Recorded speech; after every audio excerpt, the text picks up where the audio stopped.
कोशिश करूंगा आपके माध्यम से अभ्यर्थियों को। इस मसले में 3 महत्वपूर्ण सुप्रीम कोर्ट के फैसले आए अगस्त महीने में ही, और 3 फैसले, पहला फैसला आता है 11 तारीख को, दूसरा 28 तारीख को, तीसरा 29 तारीख को। तीनों बीएड अभ्यर्थियों के लिए प्राथमिक स्कूल में शिक्षक बनने की अर्हता पर निर्धारित है। 2 तो जजमेंट्स हैं, 1 ऑर्डर है। अब मैं बारी बारी तीनों की चर्चा कर देता हूँ। पहला फैसला 11/8/2023 को आया, जो कि दिवेश शर्मा नामक केस था, सिविल अपील नंबर 5068/2023। इसमें सुप्रीम कोर्ट ने कहा कि बीएड जो योग्यता होती है, वो योग्यता 5वीं से ऊपर की कक्षाओं के लिए ठीक है, वो मान्य है, लेकिन 5वीं से नीचे की कक्षाओं के लिए प्राथमिक स्कूल में शिक्षक बनने के लिए डीलेड स्पेशलाइज्ड कोर्स है, ना कि बीएड। तो जिनके पास डीलेड है वही लोग प्राथमिक स्कूल में शिक्षक बन सकते हैं। स्पष्ट आदेश था ये आदेश, जिसकी चर्चा हुई बिहार भर में, लोग जानते हैं इस बात को। उसके बाद बिहार में भी बीपीएससी ने, चूँकि बीपीएससी का कहना था हम स्क्रूटनी बाद में करते हैं, आवेदन जो चाहे दे सकता है और एक बार रिजल्ट आ जाए उसके बाद स्क्रूटनी करते हैं हम कि किसके पास क्या कागजात हैं, डिग्री है कि नहीं है। तो बीपीएससी ने इससे अपने आप को थोड़ा दूर रखा है इस पूरे मुद्दे से, स्पष्टता जारी नहीं की थी उस समय तक। उसके बाद एक फैसला आता है 28/8/2023 को। यह फैसला 3 जजेस बेंच का है। इसमें अब देखिए, पहला जो देवेश शर्मा का मामला था, उसमें राजस्थान हाईकोर्ट के फैसले को चैलेंज किया गया था।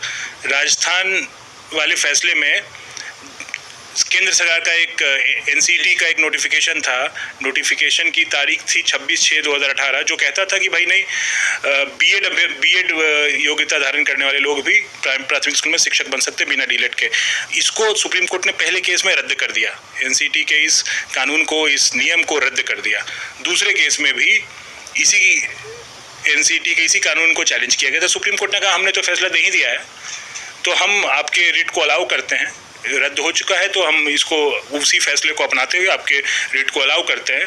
और बिहार में जो परीक्षा हो रही थी उसमें बीएड अभ्यर्थी जो शामिल थे उसको भी चैलेंज किया गया था उस केस में, लेकिन आश्चर्यजनक रूप से बिहार सरकार को पार्टी नहीं बनाया गया था। तो कोर्ट ने कहा चूंकि बिहार सरकार इसमें पार्टी नहीं है तो हम इस पर तो कोई टिप्पणी नहीं करेंगे, लेकिन हमारा मानना है कि बिहार सरकार हमारे फैसले का ध्यान रखेगी।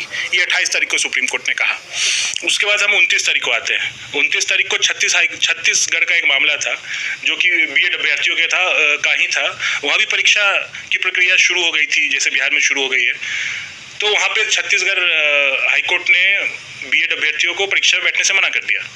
सुप्रीम कोर्ट का कहना था कि नहीं, अभी इनको परीक्षा में बैठने दिया जाए, अभी जो अंतिम निर्णय होगा, हाईकोर्ट के फैसले का अंतिम निर्णय वो लागू होगा, लेकिन अभी इनको बैठने दिया जाए। तो जो 28 तारीख की जजमेंट की हम आज चर्चा करने बैठे हैं, उसके बाद 29 तारीख को ऐसा जजमेंट आया है जिसमें छत्तीसगढ़ के अभ्यर्थियों को बैठने दिया गया है। सुप्रीम कोर्ट का जो आदेश है बिहार के संदर्भ में, सुप्रीम कोर्ट ने इतना कहा है, बिहार सरकार पार्टी नहीं है, हम इस पर कोई टिप्पणी नहीं करेंगे, लेकिन हमें आशा है कि बिहार सरकार हमारे फैसले को संज्ञान में रखेगी और दिमाग में रखेगी, इतना ही है।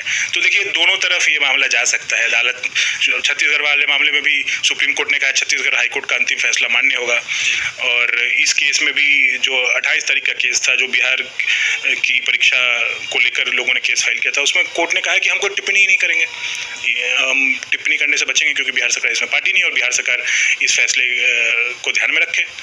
अब इसमें 2 चीज़ें हैं। कुछ कानून का, देखिए, कानून कभी स्पष्ट नहीं हो तो इंटरप्रिटेशन होता है। कानून दोनों तरीके से इंटरप्रेट किए जा सकते हैं। अब मान लीजिए किसी अदालत में 2 पक्ष होते हैं, तो दोनों उसी कानून को अलग अलग तरीके से इंटरप्रेट करते हैं। तो इसका 2 पहलू हो सकता है।